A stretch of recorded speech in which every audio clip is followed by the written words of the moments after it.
Scene 1. Introduction. Imagine standing at the crossroads of time, where history whispers its secrets in the rustling winds of vast deserts, the whispers of serene mountains, and the flowing wisdom of rivers. This is no ordinary journey. Let us unravel threads of ancient wisdom, weaved into the very fabric of humanity. And there, on a luminous throne, sits the King of the Kingdom of God. He is a metaphorical figure, the keeper of universal truths. Behold, his voice resonates. The tapestry of time, intricately woven with wisdom from all corners of our diverse world. Humanity, the very salt of the earth, forms a unified existence, a flavor seasoned by various beliefs and insights. But let me tell you this, true vision doesn't come from your eyes. It is birthed from your heart, a gift for those who are not afraid to embrace their humanity. Scene 2. Ancient wisdom unveiled. Suddenly, the mist of time swirls, revealing Chief Seattle addressing his tribe. His words don't just echo, they resonate with the pulse of the earth. Our people understand, he declares, that the earth does not belong to man. Man belongs to the earth. Within us lies a deeper truth, unshaken by the passage of time. This truth emerges from the spirit, a vision in harmony with all creation. His voice lingers, a vibration of profound truth. As the scene flows, a depiction of an Aboriginal elder from Australia materializes.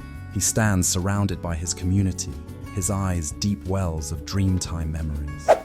In the dreamtime, he begins with reverence. Our ancestors wove songs that mirrored the earth's whispers, the wisdom of the rocks, and stories etched in stars. Understand this, your true vision starts, not with your eyes, but with the flow of spirit within you. And just like that, the circle of wisdom widens. Scene 3. The wisdom of the Quran. The camera pans to the serene light of faith as an Islamic scholar presents the teachings of the Prophet Muhammad, peace be upon him. As narrated, begins Imam al-Ghazali, the most beloved to Allah are those who extend their benefits to others.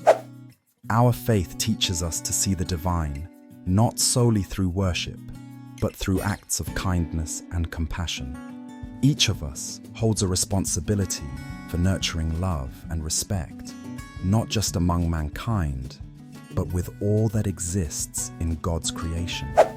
His words bloom into a moment of reflection. Scene 4. Eastern philosophies. Next, the scene softens to the tranquility of a temple cloaked in warmth and serenity. The Buddha sits in serene command, offering wisdom of timeless proportion.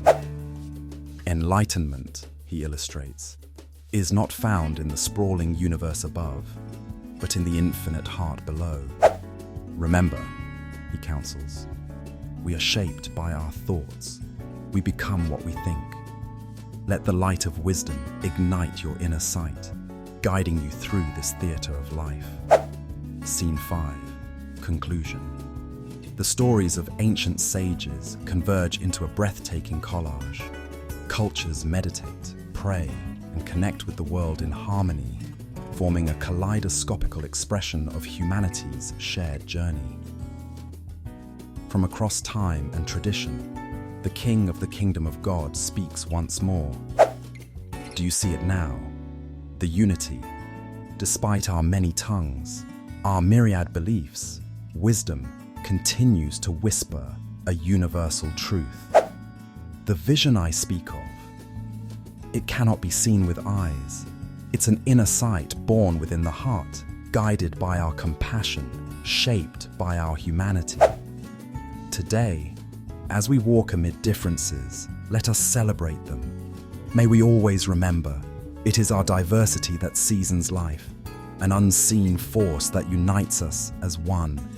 Now go forth with this inner knowledge of oneness and so peace.